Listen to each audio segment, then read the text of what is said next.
कृपाण का जन्म तलवार से हुआ था। कृपाण की विशेष विशेषताओं को समझने के लिए मैंने कुछ कृपाण तकनीक सीखी। छोटे दोस्त अर्जुन देव, अगर आपको कोई आपत्ति नहीं है तो कुछ बिंदुओं का आदान प्रदान कैसे करें। एलेक्स सेतु व्यवसाय के बारे में बात करना शुरू करने की जल्दी में नहीं था। इसके बजाय वह अर्जुन देव के साथ पॉइंटर्स का आदान प्रदान करना चाहते थे। उसने ताली बजाई और एक नौकर ने अर्जुन देव को मना करने का कोई मौका नहीं दिया। दो बिना नुकीले कीमती कृपाण को बाहर लाने के लिए आगे बढ़ा। एलेक्स सेतु ने एक आमंत्रित इशारा किया जिससे अर्जुन देव को पहले कृपाण चुनने की अनुमति मिली। अर्जुन देव ने खड़े होकर कहा, चूंकि सीनियर मुझे कुछ पॉइंटर्स देने के लिए तैयार हैं, इसलिए मैं स्वाभाविक रूप से उन्हें स्वीकार करने के लिए तैयार हूं। हालांकि मैं पहले से ही अपने हाथ में कृपाण का आदी हूं। मुझे आशा है कि आपको कोई आपत्ति नहीं होगी। जैसा आप चाहें। एलेक्स सेतु को इस बात से कोई परेशानी नहीं हुई। इसके बजाय उन्होंने प्रशंसा का रवैया प्रकट किया। फिर उसने अपना हाथ लहराया। अचानक हॉल बहुत तेजी से घूमने लगा। इससे पहले कि अर्जुन देव समझ पाते कि क्या हो रहा है, उनके सामने का दृश्य बदल गया, एक विशाल ड्रिल ग्राउंड में बदल गया। अब एलेक्स सेतु ने अपने हाथ में एक स्पष्ट रूप से ठंडा कृपाण पकड़ रखा था। इसने जो चमकती रोशनी बिखेर रही थी वह आकाश के समान लग रही थी, जिससे यह आभास हो रहा था कि यह आकाश के साथ एक था। एलेक्स सेतु ने एक कदम उठाया और अर्जुन देव की ओर बढ़ गया। एक कुरकुरा और मधुर कृपाण गुनगुना रहा था। जब उसने कृपाण को घुमाया तो उसने हवा में एक अटूट, देदीप्यमान और चमकदार कृपाण रोशनी छोड़ दी। अर्जुन देव को हल्का आश्चर्य हुआ। हालांकि एलेक्स सेतु कृपाण के इरादे को नहीं समझता था, लेकिन उसकी घनी कृपाण रोशनी 90% समझ में आने वाले कृपाण इरादे वाले ब्लेड्समैन के बराबर थी। जो लोग नहीं जानते थे कि क्या हो रहा है, वे एलेक्स सेतु को एक विशेषज्ञ ब्लेड्समैन समझने की गलती करेंगे। अर्जुन देव के पास सोचने के लिए ज्यादा समय नहीं था। कृपाण की रोशनी उसके सामने पहले ही आ चुकी थी। जैसे ही उन्होंने लूनर शैडो कृपाण को पकड़ा, उन्होंने निर्दोष कृपाण दाव को मूर्त रूप दिया। उसकी कृपाण उसके शरीर के विस्तार की तरह बन गई। जैसे ही उसने अपना हाथ उठाया, यह एक कीमती कृपाण की तरह था जो खोल दिया गया था। डांग म्यान ने एलेक्स सेतु की कृपाण रोशनी को अवरुद्ध कर दिया। उसकी आंखों में एक चौंकाने वाला भाव चमक उठा क्योंकि उसने जल्दी से चाल बदल दी। ज्वालामुखी विस्फोट की आवाज सुनाई दी। एलेक्स सेतु की आकृति चमक उठी और उसने दाहिनी ओर से एक अत्याचारी और शक्तिशाली कृपाण प्रकाश भेजा। अर्जुन देव के लंबे बाल बिना किसी हवा के फड़फड़ाते थे। उसने अपने पैरों को फेरते हुए अपने शरीर को मोड़ लिया। कृपाण की आत्मा, जिसे वह कृपाण के इरादे के रूप में इस्तेमाल करता था, उसके शरीर के हर छिद्र से बाहर निकलती थी, न कि उसकी कृपाण को केवल उसके द्वारा पकड़े जाने तक सीमित नहीं किया जाता था। 100 कृपाणों की आवाज एक साथ मिश्रित हो गई। एक मोड़ के साथ अर्जुन देव रक्षा से आक्रमण में स्थानांतरित हो गए, जिससे एलेक्स सेतु को पीछे हटने के लिए मजबूर होना पड़ा। न तो मार्शल तकनीक का उपयोग करने का कोई इरादा था। दोनों ने कृपाण के साथ अपने कौशल के साथ ड्रिल ग्राउंड में एक गहन लड़ाई लड़ी। अर्जुन देव की राय में कृपाण के साथ एलेक्स सेतु का कौशल उत्कृष्ट था। यहां तक कि एक उचित ब्लेड्समैन भी उसकी प्रशंसा करेगा। हालांकि एलेक्स सेतु का दिल कृपाण के साथ नहीं था। कृपाण के प्रति उनका स्नेह अर्जुन देव के प्रेम से मौलिक रूप से भिन्न था। न तो मार्शल तकनीकों का उपयोग करने और अर्जुन देव ने कृपाण और अपने निर्दोष कृपाण दाव में अपनी सभी समझ का उपयोग करने के साथ एलेक्स सेतु बस वापस नहीं लड़ सका। अर्जुन देव ने अपने शरीर को झुकाकर हमला कर दिया। असीम कृपाण प्रकाश टिमटिमा रहा था। अपने शरीर को कृपाण के रूप में और अपने कंधे को टिप के रूप में उपयोग करते हुए उन्होंने एलेक्स सेतु को वापस खटखटाने के लिए कृपाण में अपने अविश्वसनीय कौशल का इस्तेमाल किया। फिर अर्जुन देव के काले बाल आगे की ओर झूल गए। बालों का प्रत्येक किनारा एक कीमती कृपाण की तरह था। एलेक्स सेतु के पास और पीछे हटने के अलावा कोई विकल्प नहीं था। डिंग! हजारों कृपाण प्रकाश के बीच एक बहुरंगी प्रकाश चमक उठा। यह अर्जुन देव थे जो एलेक्स सेतु के निरंतर पीछे हटने का लाभ उठाते हुए एक चिंगारी को उड़ने में लगने वाले समय में एलेक्स सेतु की छाती को थपथपाने के लिए लूनर शैडो कृपाण की म्यान का उपयोग कर रहे थे। वापस ले लेना। अर्जुन देव ने वास्तव में एलेक्स सेतु को छुरा नहीं मारा था। उसने जल्दी से पीछे हटने से पहले केवल धीरे से एलेक्स सेतु की जैकेट को छुआ। अर्जुन देव ने जमीन पर उतरते हुए शांति से कहा, सीनियर, इस आदान प्रदान को जारी रखने की कोई जरूरत नहीं है। एलेक्स सेतु उच्च आत्माओं में था। अर्जुन देव की नई कृपाणदाओं ने उनकी रुचि को बढ़ा दिया था। हाँ, मैं बढ़िया हूं। मैं पहली जगह में एक आधा अधूरा ब्लेड्समैन हूं। हालांकि आप मुझे घायल नहीं कर पाएंगे। बस अपना सर्वश्रेष्ठ करो और कोई दया न दिखाओ। चलो जारी रखते हैं। अर्जुन देव ने सिर हिलाया और पूछा, वरिष्ठ, जब आप कृपाण को नहीं समझते हैं तो बने रहने की आवश्यकता क्यों है? एलेक्स सेतु का चेहरा डूब गया और उसके चेहरे पर मुस्कान दूर हो गई। उसने ठंडे स्वर में कहा, मुझे कृपाण समझ में नहीं आती। यहां तक कि गहन क्षेत्र में मार्शल सम्राट भी ऐसा कहने की हिम्मत नहीं करते हैं। सीनियर के पास एक शक्तिशाली कृपाण है और कृपाण के साथ महान कौशल है जो प्रथम श्रेणी के ब्लेड्समैन के बराबर है। हालांकि यदि आप नहीं समझते हैं तो आप नहीं समझते हैं। यदि आप वास्तव में समझ गए हैं तो ऐसा कैसे है कि आप कृपाण के इरादे को भी नहीं समझ सकते हैं? लंबे समय के बाद एलेक्स सेतु के चेहरे पर एक फीकी मुस्कान लौट आई। आपके पास व्योमनाथ के समान भयानक चरित्र है। उस समय उन्होंने कहा था कि कृपाण के साथ मेरे कौशल का कोई मूल्य नहीं था। पत्र में कृपाण के साथ आपके कौशल पर उनके मोम के गीतात्मक का वह अनमोल शिष्य। यह बल्कि अनोखा है। आपने इसे स्वयं बनाया है ना? इसे क्या कहा जाता है? अर्जुन देव ने ईमानदारी से जवाब दिया, निर्दोष। जब एलेक्स सेतु ने निर्दोष शब्द सुना तो उसका चेहरा चौंकाने से खाली हो गया। वह निराश होकर मुस्कुराया और कहा, निर्दोष? दुनिया में वास्तव में कुछ निर्दोष कैसे हो सकता है? मैंने एक बार सोचा था कि तलवारें दुनिया का सबसे उत्तम और निर्दोष हथियार हैं। हालांकि अगर यह वास्तव में निर्दोष था तो यह कृपाण जैसे हथियार को जन्म क्यों देता? अर्जुन देव ने अचानक कुछ सोचा। उन्होंने पूछा, क्या वरिष्ठ कृपाणों पर शोध करके तलवार की कमियों को दूर करने की सोच रहे हैं ताकि आप वास्तव में एक निर्दोष तलवार बना सकें? यह सही है। स्पिरिट वेपन्स का शीर्ष दिव्य हथियार है। मैं एक निर्दोष तलवार बनाना चाहता हूं जो दिव्य हथियारों से बढ़कर हो। दुर्भाग्य से 100 वर्षों के बाद मैंने अभी भी इस संबंध में कोई प्रगति नहीं की है। चलो इस मामले के बारे में बात नहीं करते हैं। चलो आपके बारे में बात करते हैं। एलेक्स सेतु ने अपना हाथ लहराया और दुनिया चारों ओर घूम गई। अर्जुन देव के सामने का दृश्य वापस हॉल में बदल गया। चूंकि एलेक्स सेतु की साधना अथाह थी, इसलिए अर्जुन देव को उनके साधनों पर कोई आश्चर्य नहीं हुआ। उसने लूनर शैडो कृपाण उसे सौंप दिया और कहा, मैं चाहता हूं कि सीनियर इस कृपाण को देखने में मेरी मदद करे। एलेक्स सेतु ने लूनर शैडो कृपाण प्राप्त किया और लापरवाही से इसे खींचा। हालांकि कृपाण की रोशनी अचानक चमक उठी।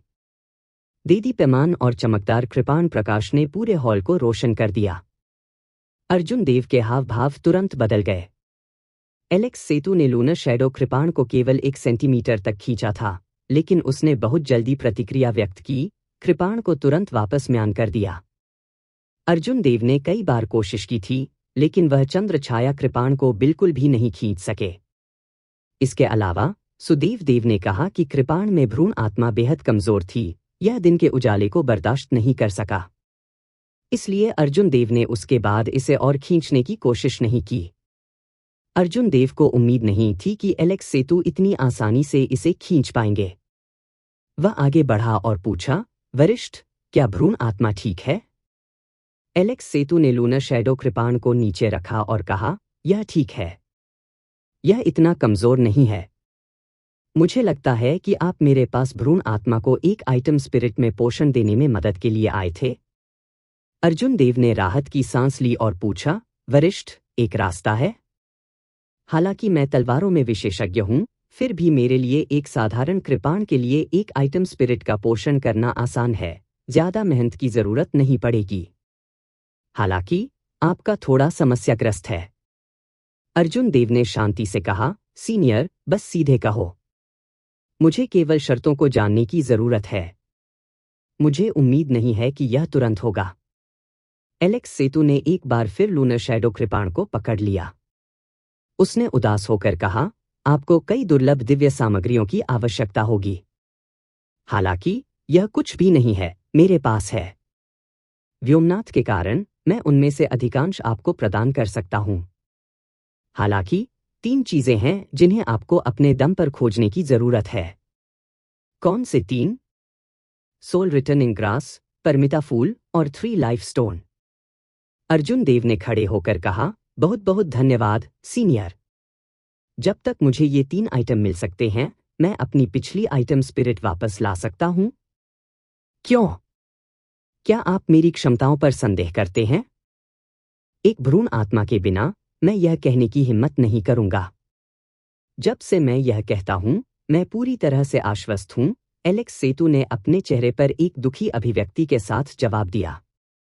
अर्जुन देव बहुत खुश थे। उन्होंने मुट्ठी भर की सलामी दी और कहा, बहुत बहुत धन्यवाद, वरिष्ठ। मैं इस दयालुता को कभी नहीं भूलूंगा। अर्जुन देव भविष्य में इसका कई गुना बदला चुकाएंगे। जाने की जल्दी में मत बनो, एलेक्स सेतु ने अर्जुन देव को रोकने के लिए पुकारा। उन्होंने मुस्कुराते हुए कहा, मैं व्योमनाथ के कारण दिव्य सामग्री प्रदान कर सकता हूं।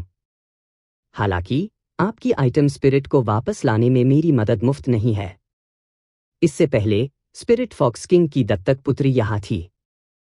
हालांकि मैंने मुफ्त में उसकी मदद नहीं की। वरिष्ठ, कृपया आगे बढ़े और स्पष्ट बोले। एलेक्स सेतु ने कहा, गहन डोमेन में एक तलवार स्कूल रैंकिंग और एक कृपाण स्कूल रैंकिंग है। वे प्राचीन युग से आयोजित किए जाते रहे हैं। अब उनका रखरखाव तलवार संप्रभु वरुषी और कृपाण संप्रभु वु शियाओटियन द्वारा किया जाता है। रैंकिंग दशक में एक बार आयोजित की जाती है। हर बार वे प्रोफाउंड डोमेन में सभी तलवारबाजों और ब्लेड्समैन को आकर्षित करते हैं। उन्होंने कहा, 2 रैंकिंग 4 महीने में शुरू होगी। सेबर स्कूल रैंकिंग के शीर्ष 10,000 साल पुराने फ्लेम क्रिस्टल का एक टुकड़ा हासिल करने में सक्षम होंगे। मैं चाहता हूं कि आप इसे जीतें और इसे मेरे पास लाएं। अर्जुन देव ने कुछ देर सोचा और जवाब दिया, 10,000 साल पुराना फ्लेम क्रिस्टल? मैं इसे 4 महीने बाद सीनियर के पास लाऊंगा। एलेक्स सेतु ने मुस्कुराते हुए कहा, आप अपने लहजे में काफी बोल्ड हैं। क्या आपको लगता है कि मेरे गहन डोमेन में कोई नहीं है? यह कृपाण स्कूल रैंकिंग पुरानी पीढ़ी के काश्तकारों को भाग लेने से नहीं रोकती है। जब तक कोई अर्धसम्राट या उससे ऊपर नहीं है, तब तक कोई भी भाग ले सकता है। वरिष्ठ, बस मेरी खुशखबरी की प्रतीक्षा करें। मैं अपनी छुट्टी ले लूंगा। अर्जुन देव के बाहर जाने के बाद उन्हें लगता रहा कि वह कुछ भूल गए हैं। अचानक उन्होंने याद किया कि एलेक्स सेतु ने कहा था कि पहले की फील्ड रेस लड़की स्पिरिट फॉक्स किंग की गोद ली हुई बेटी थी। स्पिरिट फॉक्स किंग की गोद ली हुई बेटी? क्या वह देवबाई नहीं है? अर्जुन देव मुड़ा और एलेक्स सेतु से इसके बारे में पूछने के लिए हॉल में वापस जाने के लिए तैयार हो गया। हालांकि दरवाजे कसकर बंद थे, कोई फर्क नहीं पड़ता कि वह कैसे धक्का देता है, वे नहीं खुलते थे। बेल बॉय अर्जुन देव के सामने प्रकट हुआ और बोला, हाहा। यंग मास्टर, मैनर लॉर्ड के पास पहले से ही एक नया मेहमान है। मैं तुम्हें दिखाऊंगा। अर्जुन देव ने आह भरी। देवबाई यहां थीं और फिर भी उन्हें उनकी याद आती थी। अफसोस की बात है। हालांकि उसके पास अब करने के लिए कुछ था। उन्हें राहुल से soul returning grass, Paramita flower और 3 लाइफ स्टोन के बारे में पूछना था और सेबर स्कूल रैंकिंग के विवरण का भी पता लगाना था। अर्जुन देव के जाने के ठीक बाद सर्वोच्च आकाश सम्राट चुपचाप हॉल में प्रकट हुए। व्योमनाथ, आपका शिष्य वास्तव में बहुत साहसी है, कृपाण स्कूल रैंकिंग के लिए कोई सम्मान नहीं दिखा रहा है। वह यह पूछे बिना भी तुरंत सहमत हो गए कि soul returning grass, Paramita flower और 3 लाइफ स्टोन कहाँ थे। एलेक्स सेतु मंदमंद मुस्कुराया। वह व्योमनाथ की उपस्थिति पर आश्चर्यचकित नहीं था। या शायद यह कहा जाना चाहिए कि व्योमनाथ बहुत पहले आ गए थे। व्योमनाथ हंसे, छोटे एलेक्स, मैंने तुम्हें कई सालों से नहीं देखा है, लेकिन तुम अभी भी पहले की तरह दुष्ट हो। आपने मेरे शिष्य को जाने और 10,000 साल पुराने फ्लेम क्रिस्टल और स्पिरिट फॉक्स किंग की दत्तक बेटी को तलवार स्कूल रैंकिंग से 10,000 साल पुराना एसेंस आयरन लाने के लिए मजबूर किया। एक बार में आपने ये दोनों वस्तुएं प्राप्त कर ली। एलेक्स सेतु ने अपनी आंखें घुमाई और शिकायत की, मैंने आपको कितनी बार बताया है? मुझे लिटिल एलेक्स मत कहो। मैं पहले से ही 200 साल से अधिक का हूं। मुस्कुराते हुए व्योमनाथ ने जवाब दिया, क्या गलत है? आप इसे स्वीकार नहीं कर सकते? यदि आप नहीं कर सकते हैं तो पहले जाएं और पुनर्जन्म लें। मैं एक बूढ़ा राक्षस हूं जो 2000 साल से अधिक पुराना है। आप केवल कुछ 100 साल के हैं, इसलिए आप अभी भी लिटिल एलेक्स हैं। ठीक है, ठीक है, ठीक है। मैं तुम्हें हरा नहीं सकता। आइए गंभीर मामलों के बारे में बात करते हैं। आप संप्रभु मार्शल सम्राट के माध्यम से तोड़ने के लिए कितने आश्वस्त हैं? एलेक्स सेतु ने अपनी शिकायत का पीछा नहीं किया लेकिन दूसरे विषय पर चले गए। मूल रूप से मैं पूरी तरह से आश्वस्त था। हालांकि 3 पवित्र भूमि से जुड़ी समस्याएं रही हैं। वे मुझे गुप्त रूप से तोड़-फोड़ करने की कोशिश भी कर सकते हैं। एलेक्स सेतु ने अपनी भौहें उठाईं और पूछा, क्या गलत है? पहले के उस आदमी की वजह से? यह सही लगता है। 3 पवित्र भूमि निश्चित रूप से एज़्योर सम्राट के वंशज को ऊपर उठते हुए नहीं देखना चाहती हैं। इसके बावजूद आप बाहर खड़े थे और उनका समर्थन किया। क्या आप अपने लिए परेशानी नहीं चाह रहे हैं? ऐसा लगता था कि व्योमनाथ को कोई परवाह नहीं थी। उन्होंने इस सवाल को कुछ हद तक टाल दिया, यह कहते हुए, संप्रभु मार्शल सम्राट बनना मुश्किल नहीं है। थंडर सॉवरेन या स्वर्ग परित्याग करने वाले देवता संप्रभु की तरह एक शक्तिशाली सॉवरेन मार्शल सम्राट बनना भी उतना मुश्किल नहीं है। हालांकि इससे आगे केवल एक मृत अंत है। कोई भी उस तक नहीं पहुंच सकता। एक शिखर सॉवरेन मार्शल सम्राट के ऊपर और क्या था? स्वाभाविक रूप से यह पौराणिक मार्शल गॉड होगा। हालांकि हर कोई जानता था कि दुनिया में कोई मार्शल गॉड नहीं थे। यहां तक कि एज़्योर सम्राट जितना मजबूत कोई भी, जो अपने युग में बेजोड़ था, मार्शल गॉड नहीं था। यहां तक कि थंडर सॉवरेन जैसा कोई व्यक्ति, जो 10,000 वर्षों तक जीवित रहा और सार्वजनिक रूप से दुनिया में सबसे मजबूत रूप से पहचाना गया, मार्शल गॉड नहीं था। एलेक्स सेतु समझ गया कि व्योमनाथ का क्या मतलब है। सुप्रीम स्काई सम्राट बेतहाशा महत्वाकांक्षी था, यहां तक कि थंडर सॉवरेन और स्वर्ग को छोड़ने वाले देवता संप्रभु को अपना अंतिम उद्देश्य भी नहीं मानता था। क्या ऐसा हो सकता है कि आप मार्शल गॉड बनना चाहते हैं? आपका लक्ष्य आकाश में बहुत अधिक पाई है। व्योमनाथ की मुस्कान गायब हो गई और उसका स्वर गंभीर हो गया। एक मार्शल गॉड? मैंने वास्तव में इसके बारे में कभी नहीं सोचा था। यहां तक कि 1000 से अधिक वर्षों तक अपने चरम पर साधना करने और अपनी सारी क्षमता का उपयोग करने के बाद, मैं केवल उसी स्तर तक पहुंच जाऊंगा जो स्वर्ग को छोड़ने वाले देवता संप्रभु के स्तर पर था। मैं केवल यह जानना चाहता हूं कि मार्शल गॉड किस तरह का क्षेत्र है। प्राचीन ऋषि बहुत निर्दयी थे, एक टोपी की बूंद पर गायब हो जाते थे। अंत में उन्होंने कोई स्पष्टीकरण नहीं छोड़ा। उन्होंने कुनलुन क्षेत्र में अपने अस्तित्व के सभी संकेतों को भी हटा दिया, जिससे हमें कोई जानकारी नहीं मिली और कुनलुन क्षेत्र को पूरी तरह से छोड़ दिया गया। मैं इस जीवन में और कुछ नहीं मांगता। मैं केवल यह जानना चाहता हूं कि साधना क्षेत्र किस तरह का अस्तित्व है। मैं केवल एक व्यक्ति को उस स्तर तक पहुंचना चाहता हूं, कोई दयालु हृदय वाला व्यक्ति जो मुझे यह बताने के लिए तैयार हो कि यह किस प्रकार का साधना क्षेत्र है। एलेक्स सेतु व्योमनाथ के शब्दों में दुख को समझ सकता था। इतने लंबे समय तक साधना करने के बाद, एक बार जब सुप्रीम स्काई सम्राट एक संप्रभु के रूप में आगे बढ़ गया, तो वह तुरंत तलवार संप्रभु और कृपाण संप्रभु के समान स्तर पर पहुंच जाएगा, जो 3 पवित्र गुरुओं से भी अधिक मजबूत था। हालांकि इस तरह के एक चौंकाने वाले प्रतिभाशाली व्यक्ति का दिल संदेह से भर गया था। यहां तक कि उसने यह निश्चित करने की हिम्मत नहीं की कि मार्शल गॉड क्षेत्र वास्तव में अस्तित्व में है या नहीं। ऐसे व्यक्ति ने यह पुष्टि करने की हिम्मत नहीं की कि चोटी के ऊपर और कुछ है या नहीं।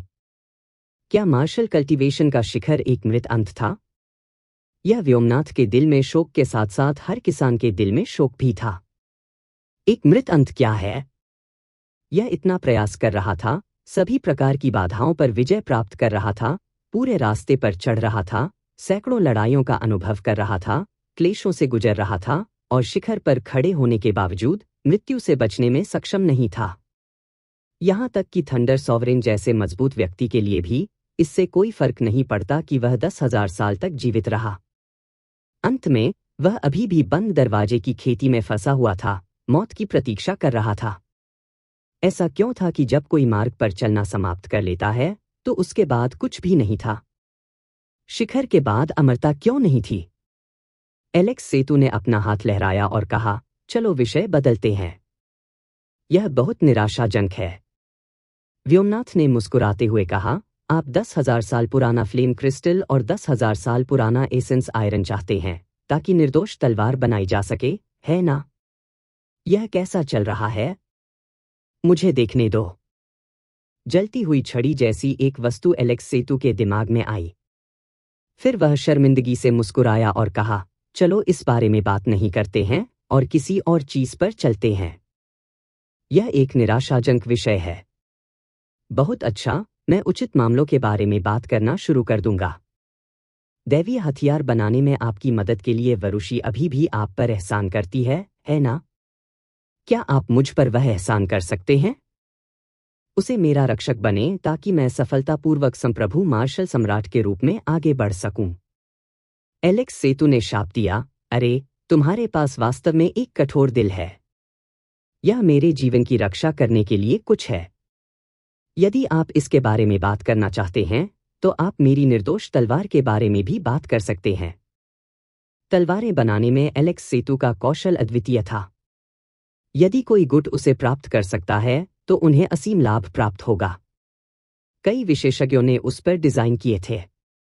वह अब तक दूसरों को तलवारें बनाने और कई एहसान इकट्ठा करने में मदद करके स्वतंत्र रूप से जीवित रहने में कामयाब रहा था। जिस पर वह सबसे ज्यादा भरोसा कर सकता था वह था स्वॉर्ड सॉवरेन, वरुषि। हर कोई जानता था कि एलेक्स सेतु ने तलवार संप्रभु के हाथों में दिव्य हथियार बनाया था। यदि कोई उसे छूने की हिम्मत करता है तो उसे तलवार के संप्रभु वरुषि से प्रतिशोध भुगतने की गारंटी दी जाती थी। व्योमनाथ ने मुस्कुराते हुए कहा, छोटे एलेक्स, तुम फिर से मूर्ख हो रहे हो। मेरे एक संप्रभु मार्शल सम्राट बनने के बाद क्या आपको अभी भी अपनी रक्षा के लिए वरुषि की आवश्यकता होगी? अरे ठीक है। 1,000 साल की तैयारी करने के बाद जब आप सॉवरेन मार्शल सम्राट के लिए आगे बढ़ेंगे तो आप वरुषि से कमतर नहीं होंगे, एलेक्स सेतु ने समझ में कहा। यह एक सौदा है। मैं तो फिर जा रहा हूं। जगह में उतार चढ़ाव होता रहा और व्योमनाथ हॉल से गायब हो गए। सब कुछ वैसा ही दिखाई दे रहा था जैसा कि सामान्य रूप से था, जैसे कि वह वहां कभी नहीं गया था। एलेक्स सेतु ने कुछ अचंभे में कहा, मुझे ऐसा क्यों लगता है कि मुझे धोखा दिया गया था? वह बाहर है। अर्जुन देव आउट हो गए हैं। बेलबॉय की सम्मानजनक निगाहों के नीचे जागीर के द्वार खुल गए और सभी की आंखों के सामने एक सफेद आकृति दिखाई दी। एक ब्लेड्समैन ने वास्तव में स्वॉर्ड फोर्जिंग पीक मैनर में प्रवेश किया। इसके अलावा उन्हें मुख्य द्वार से मास्टर सीटू द्वारा आमंत्रित किया गया था। सभी की निगाहें ईर्ष्या से हरी थीं। दियाओ जिंताओ ने आगे बढ़कर अर्जुन देव का रास्ता रोक दिया, जो अभी अभी बाहर निकले थे। अर्जुन देव की ओर देखते हुए दियाओ जिंताओ ने कहा, बव्वा, यह हमारे बीच की दुश्मनी को सुलझाने का समय है। अभिमा को बचाने का तरीका जानने के बाद अर्जुन देव अच्छे मूड में थे। इसलिए उसने इस दियाओ जिंताओ को निपटाने का एक और तरीका सोचने की कोशिश की, जो बिना किसी कारण के परेशानी पैदा कर रहा था। अर्जुन देव को जल्द से जल्द soul returning grass, Paramita flower और 3 लाइफ स्टोन की खोज करनी थी। वह पहले ही गहन डोमेन में मेडिसिन गॉड वैली को नाराज कर चुका था। अगर वह एक और महान ग्रैंड मास्टर स्तर के मार्शल सेज को नाराज करता है तो यह कुछ हद तक समस्याग्रस्त होगा। यहां तक कि अगर अर्जुन देव अब जा सकते हैं, अगर दियाओ जिंताओ को उनकी खबर मिल सकती है तो वह बस आएंगे और उन्हें मारने की कोशिश करेंगे। इसलिए बस छोड़ना कोई समाधान नहीं था। अचानक अर्जुन देव ने एक प्रतिवाद के बारे में सोचा। उन्होंने कहा, बूढ़े सर, इस छोटे से बच्चे के लिए चीजों को मुश्किल बनाने की कोई जरूरत नहीं है। जैसा कि कहा जाता है, अगर दुश्मनी का सौहार्दपूर्ण तरीके से निपटारा नहीं किया जाता है तो इसका कोई अंत नहीं है। आपके और मेरे बीच कोई गहरी शिकायत नहीं है। मैंने बस आपके भतीजे को धीरे से धक्का दिया, बस इतना ही। विशांतक आठकू को अपने दिल में खून की उल्टी होने जैसा महसूस हुआ। कोमल कुहनी से आपका क्या मतलब है? मैं आधे साल तक बिस्तर से उठ नहीं पाऊंगा। डियाओ जिंताओ ने ठंडे स्वर में पूछा, क्या आप मजाक कर रहे हैं? क्या आपको लगता है कि आप इस मामले को सिर्फ 2 या 3 वाक्यों में सुलझा पाएंगे? अर्जुन देव ने अपनी चंद्र छाया कृपाण को पकड़ लिया और शांति से मुस्कुराया। बिल्कुल नहीं। बूढ़े सर की साधना को देखते हुए, यह गहरी और बढ़ती हुई है। आपकी तलवार क्यूई एक विशाल नदी की तरह है। आपकी चरम तलवार का इरादा तेज और असीम है। मुझे आश्चर्य है, आप कितने साल के हैं? डियाओ जिंताओ मुस्कुराया, प्रसन्न महसूस कर रहा था। इस बूढ़े आदमी ने 400 साल तक खेती की। यह कोई ऐसी चीज नहीं है जिससे आप निपट सकते हैं। मेरे लिए तुम्हें यहां रखना आसान होगा। अर्जुन देव ने दया के स्वर में कहा, उस स्थिति में आपके पास जीने के लिए केवल 100 साल बचे हैं। मार्शल ऋषि 500 साल तक जीवित रह सकते थे। उनकी खेती में समस्याओं, अपने दुश्मनों से भारी चोट या निषिद्ध मार्शल तकनीकों के उपयोग जैसी दुर्घटनाओं को छोड़कर वे निश्चित रूप से 500 साल की उम्र तक जीवित रहेंगे। आम लोगों के लिए 500 बहुत लंबा था। हालांकि काश्तकारों, विशेष रूप से मजबूत काश्तकारों के लिए केवल वाक्यांश अंततः आएगा, दिमाग में आएगा। यदि कोई अर्धसम्राट के माध्यम से नहीं टूट सकता है और अपने जीवनकाल को 1000 वर्ष तक नहीं बढ़ा सकता है, तो कोई फर्क नहीं पड़ता कि कोई कितना मजबूत या कितना सम्मानित था, वह अंततः गंदगी में दफन हो जाएगा। यह विशेष रूप से डियाओ जिंताओ जैसे लोगों के लिए था, जो महान ग्रैंड मास्टर स्तर के मार्शल सेज तक पहुंच गए थे, लेकिन अभी भी अर्धसम्राट से कुछ दूरी पर थे। जीवन के लिए उनकी इच्छा अन्य खेती के क्षेत्रों में काश्तकारों से कहीं अधिक थी। अर्जुन देव के शब्दों ने डियाओ जिंताओ के दुखे स्थान को उकसाया, जिससे वह तुरंत क्रोधित हो गए। बूढ़े सर, गुस्सा करने की कोई जरूरत नहीं है। यह जियो इस द्वेष को दूर करने के लिए दीर्घायु फल का उपयोग करने को तैयार है। अर्जुन देव ने एक चौंकाने वाली जानकारी दी। दीर्घायु फल शब्दों ने तुरंत डियाओ जिंताओ को हिला दिया। आप कह रहे हैं कि आपके पास दीर्घायु फल है? कतार में खड़े कई पुराने ग्रैंड मास्टर स्तर के मार्शल ऋषि तलवारबाज उत्साहित हो गए। वे अब अर्जुन देव को ईर्ष्या की दृष्टि से नहीं देखते थे, अब उनकी आंखें निर्विवाद जानलेवा इरादे से भर गई थीं। अर्जुन देव ने अपना हाथ बढ़ाया और अपनी यूनिवर्स रिंग से एक दीर्घायु फल डियाओ जिंताओ को फेंक दिया। जब डियाओ जिंताओ ने फल पकड़ा तो उसकी निगाहें बेहद उत्साहित दिखाई दी। विशांतक आठकू ने अपने भारी घायल शरीर को डियाओ जिंताओ की तरफ खींच लिया और कई बार पुकारा। हालांकि उन्हें कोई जवाब नहीं मिला। यह वास्तव में दीर्घायु फल है। यह मेरे जीवनकाल को 100 साल तक बढ़ा सकता है। हा। अब मुझे अर्धसम्राट के माध्यम से तोड़ने की उम्मीद हो सकती है।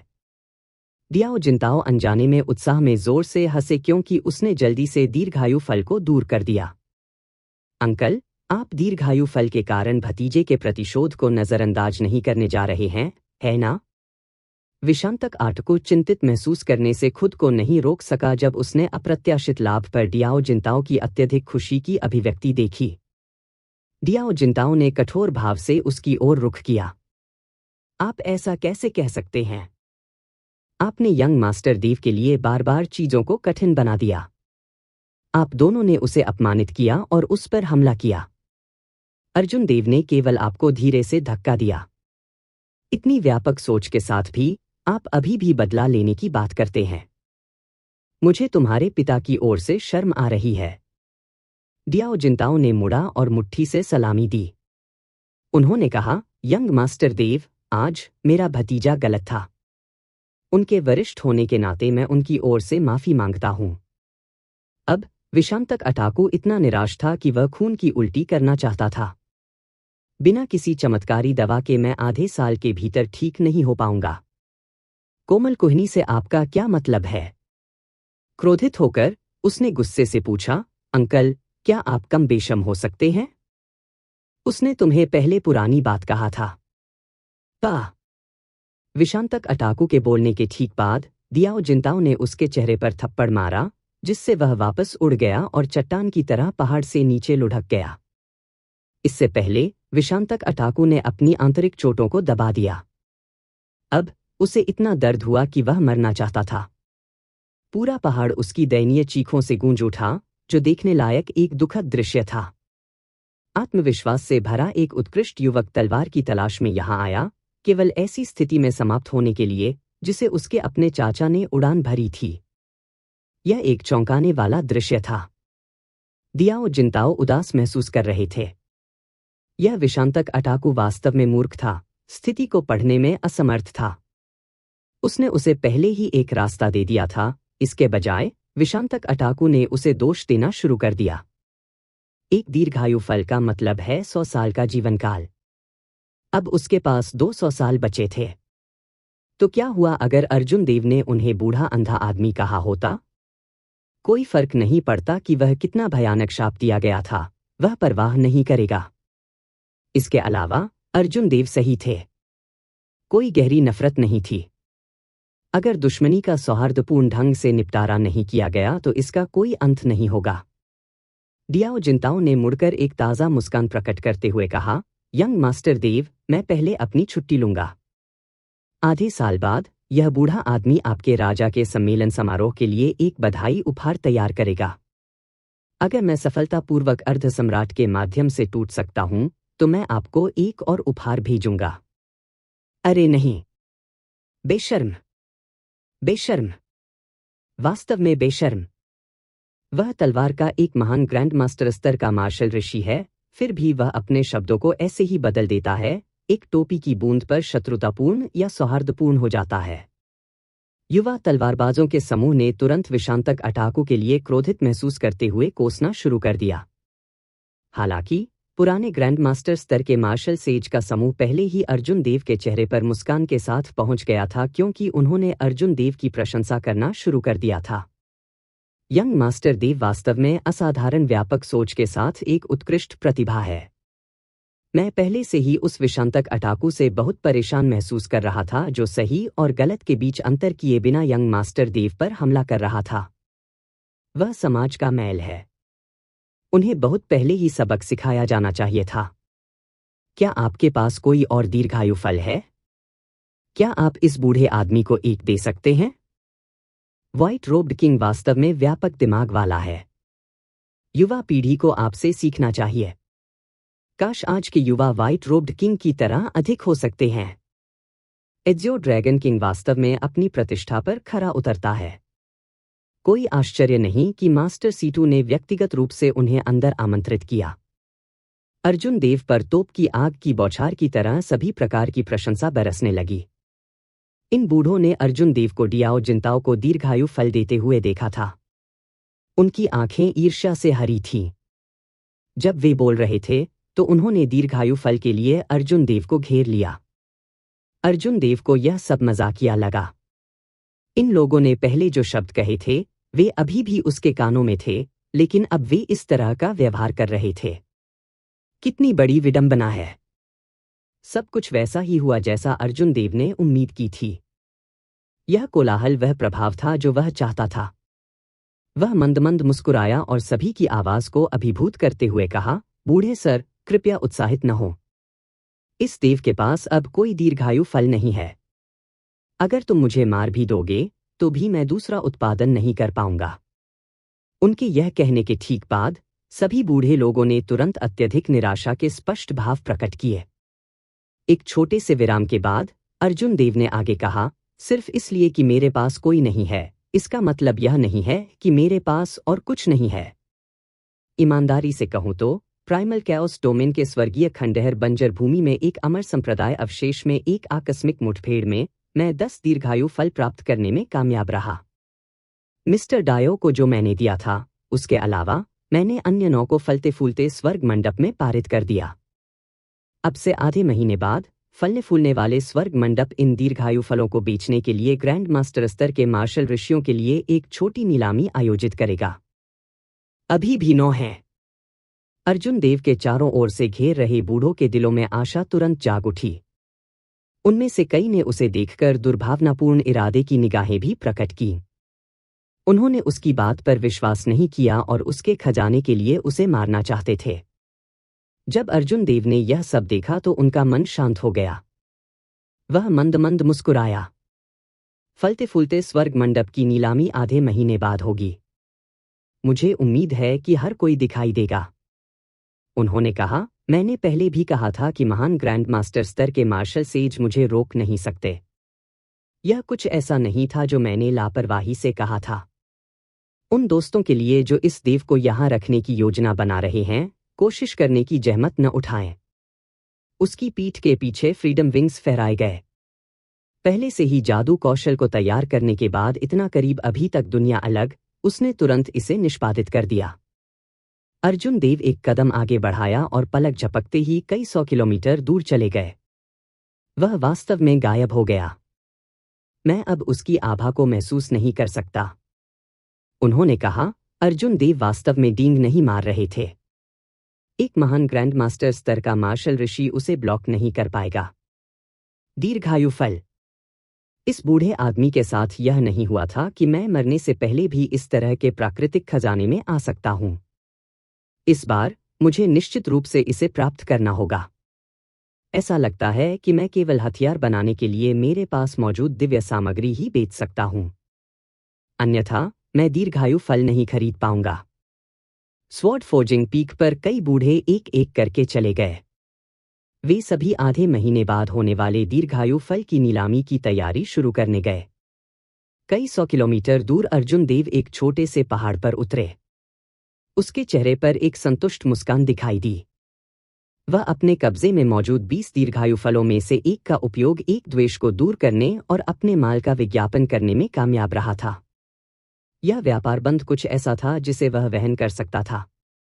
आखिरकार यह एक व्यावसायिक लेनदेन था जिसमें कोई लागत नहीं थी। गहन डोमेन में तलवार फोर्जिंग शिखर के स्थान को देखते हुए दीर्घायु फलों का शब्द निश्चित रूप से 3 दिनों से भी कम समय में पूरे गहन डोमेन में फैल जाएगा। उस समय कई पुरानी पीढ़ी के मार्शल ऋषि खबर सुनते ही एक कदम उठाते थे। हर पुरानी पीढ़ी के महान ग्रैंड मास्टर स्तर के मार्शल ऋषि अपने जीवनकाल के प्रति जुनूनी थे। 9 दीर्घायु फल निश्चित रूप से एक अच्छी कीमत प्राप्त करेंगे। अर्जुन देव को soul returning grass, Paramita flower और 3 लाइफ स्टोन को खुद खोजने की भी आवश्यकता नहीं हो सकती है। शायद वह काले सूक्ष्म सिक्कों का उपयोग कर सकता था जो उसे उन्हें खरीदने के लिए प्राप्त होगा। एक छोटी सी कार्रवाई के साथ वह एक पत्थर से 3 पक्षियों को मार सकता था। सोल रिटर्निंग ग्रास, परमिता फूल और 3 लाइफ स्टोन। नोट: तीनों वस्तुओं के नाम सभी जीवन और पुनर्जन्म से संबंधित हैं। बौद्ध धर्म में पारमिता कुछ गुणों की पूर्णता या परिणति को संदर्भित करती है जो कर्म को शुद्ध करती है और साधक को आत्मज्ञान के मार्ग पर एक अबाधित जीवन जीने में मदद करती है। अर्जुन देव ने उन तीनों में से किसी के बारे में कभी सुना भी नहीं था। हालांकि उनके नामों के आधार पर उन्हें संदेह था कि वे घोस्ट डोमेन में पाए जा सकते हैं या शायद उन्हें पुर्गेटरी की 9 परतों की यात्रा करनी पड़ सकती है। जहां तक सटीक विवरण की बात है, उन्हें अभी भी राहुल से पूछना था। वह सेबर स्कूल रैंकिंग के बारे में भी पूछेंगे। समय के आधार पर धवन शर्मा और भगवान नवेश्वर को पहले ही नायर कबीले के मुख्यालय में पहुंच जाना चाहिए था, अमरावती शहर। अर्जुन देव ने कुछ देर सोचा और अमरावती नगरी जाने की अपनी योजना छोड़ दी। अभी उसकी पहचान काफी संवेदनशील थी। यह सबसे अच्छा था कि वह राहुल को सूचित करने के लिए किसी को संदेश भेजता था। गहन डोमेन प्राइमल कैओस डोमेन की तुलना में बहुत बड़ा था। सतह पर यह प्राइमल कैओस डोमेन की तुलना में बहुत शांत लग रहा था। कम से कम सड़कों पर इतनी साहसपूर्वक काम करने वाला कोई ढीला किसान नहीं होगा। हालांकि गुटों के बीच आंतरिक संघर्ष प्राइमल कैओस डोमेन की तुलना में बहुत बड़े और अधिक जटिल थे। गहन डोमेन 5 प्रमुख जातियों के डोमेन से स्वतंत्र था। यहाँ घोस्ट रेस, कॉर्प्स रेस और फील्ड रेस के कई नोबल कबीले और संप्रदाय थे। वे सभी मानव जाति के संप्रभु कुलीन कुलों की तरह थे। वे अपने डोमेन के प्रमुख गुटों के सामने समर्पण नहीं करेंगे। इस प्रकार वे अलग हो गए और इस गहन क्षेत्र में जड़ें जमा लीं। कई दसियों हजार वर्षों तक विकसित होने के बाद उन्होंने अपना अनूठा समर्थन प्राप्त कर लिया था, जो पूरे कुनलुन क्षेत्र का केंद्र बन गया था। न केवल अन्य स्थानों की तुलना में यहाँ अधिक गुट थे, बल्कि martial god palace, corpse god palace, deity domain और फील्ड रेस के भी इस स्थान पर पैर थे, जिससे यहाँ के आंतरिक संघर्ष और भी जटिल हो गए। गहन डोमेन में अनगिनत विशेषज्ञ और कई संप्रभु मार्शल सम्राट थे। हालांकि सार्वजनिक रूप से केवल दो ही सबसे मजबूत के रूप में पहचाने जाते हैं, कृपाण संप्रभु व्रजवीर और तलवार राजा वरुषि। इस दुनिया में कई कृपाण संप्रभु थे, जैसे कि उत्तरी सागर कृपाण संप्रभु, फ्रॉस्ट कृपाण संप्रभु, आदिम अराजकता कृपाण संप्रभु। हालांकि केवल व्रजवीर ने बिना किसी उपसर्ग के खुद को कृपाण संप्रभु कहने का साहस किया। वरुषि के लिए भी यही बात थी। उन दोनों को अब कुनलुन क्षेत्र के शीर्ष ब्लेड्समैन और तलवारबाज के रूप में पहचाना जाता था। यह वरुषि वह वरुषि नहीं थी जिसे अर्जुन देव स्काई डोम लोक में जानते थे। वे एक ही नाम साझा करते थे, लेकिन वे अलग अलग लोग थे। उनकी ताकत भी स्वर्ग और पृथ्वी की तरह भिन्न थी। अर्जुन देव केवल कुछ ही बार प्रोफाउंड डोमेन में गए थे। गहन डोमेन के बारे में उनका ज्ञान भी सतही स्तर से आगे नहीं गया। उसने छोटे पहाड़ के चारों ओर देखा, न जाने कि वह वास्तव में कहाँ था और किस गुट ने इसे नियंत्रित किया। अर्जुन देव ने फ्रीडम विंग्स को दूर करने और उसकी ओर यात्रा करने से पहले अपने निकटतम शहर को चुना। 4 घंटे बाद वह बड़े राजसी शहर के द्वार पर पहुंचा। शहर के द्वार के ऊपर एक बोल्ड कर्सिव में लिखे गए 3 बड़े शब्द बहुत शक्तिशाली लग रहे थे। अर्जुन देव ने इन शब्दों को बुदबुदाया, स्वर्गीय कड़ाही शहर। स्वर्गीय कड़ाही शहर का आकार अमरावती शहर के समान था, जहां अर्जुन देव ने पहले दौरा किया था। यह केवल लीजर फेदर सिटी से नीच था, जो आकाश में गहन डोमेन के केंद्र में था। जब अर्जुन देव ने शहर के द्वार में प्रवेश किया, तो उन्होंने सड़कों पर बहुत बड़ी संख्या में ब्लेडमैन को देखा। यह स्वर्गीय कृपाण मंडप के तल पर स्काई डोम दायरे के कृपाण शहर की तरह महसूस हुआ। खुद एक ब्लेड्समैन के रूप में वह इस जगह पर असहज महसूस नहीं करते थे। इसके बजाय वह काफी घर जैसा महसूस कर रहा था। जब अर्जुन देव ने शहर की सबसे बड़ी सराय में प्रवेश किया, तो उन्होंने पाया कि सभी विशेष कमरे ले लिए गए थे, यहाँ तक कि स्विट्स भी। स्वतंत्र आंगनों के लिए उन सभी पर लंबे समय से दावा किया जा रहा था। केवल कुछ घटिया कमरे उपलब्ध थे। हे प्रिय अतिथि, इस बारे में खेद है। सिटी लॉर्ड के यंग मास्टर एक चाय पार्टी प्रवचन का आयोजन कर रहे हैं। चाय के माध्यम से दोस्त बनाना और कृपाण दाव पर चर्चा करना। उन्होंने दुनिया के सभी प्रसिद्ध ब्लेड्समैन को आमंत्रित किया, इसलिए पूरी जगह भर जाती है, केवल घटिया कमरे छोड़कर। जैसे ही अर्जुन देव एक मेज पर बैठे, उन्होंने शराब का प्याला नीचे रखने से पहले लापरवाही से शराब का एक घूंट लिया और कहा, यह ठीक है, यह अवर कमरा है। क्या सिटी लॉर्ड की एक शानदार पृष्ठभूमि है? उसका बेटा दुनिया के सभी प्रसिद्ध ब्लेड्समैन को आमंत्रित करने की हिम्मत कैसे करता है? वेटर ने मुस्कुराते हुए कहा, बेशक। इस शहर के सिटी लॉर्ड देवलोक डोमेन में एक प्रसिद्ध ब्लेड्समैन थे। वह पहले से ही अर्ध सम्राट के रूप में खेती कर रहा था। स्वर्गीय काल्ड्रॉन सिटी गहन डोमेन में ब्लेड्समैन के लिए पवित्र भूमि में से एक है। क्या आपको लगता है कि उनकी पृष्ठभूमि शानदार है या नहीं? हालांकि यह कुछ भी नहीं है। कम से कम यहां तक कि मार्शल सम्राट भी यह कहने की हिम्मत नहीं करते हैं कि वे गहन डोमेन में बिना किसी बाधा और बिना किसी डर के घूम सकते हैं। उन कुछ लोगों में से एक जो वास्तव में कर सकते हैं, वह यंग सिटी लॉर्ड निशांग हैं। उनके पास उत्कृष्ट प्रतिभा है और कृपाण संप्रभु ने उन्हें अपने व्यक्तिगत शिष्य के रूप में स्वीकार किया था।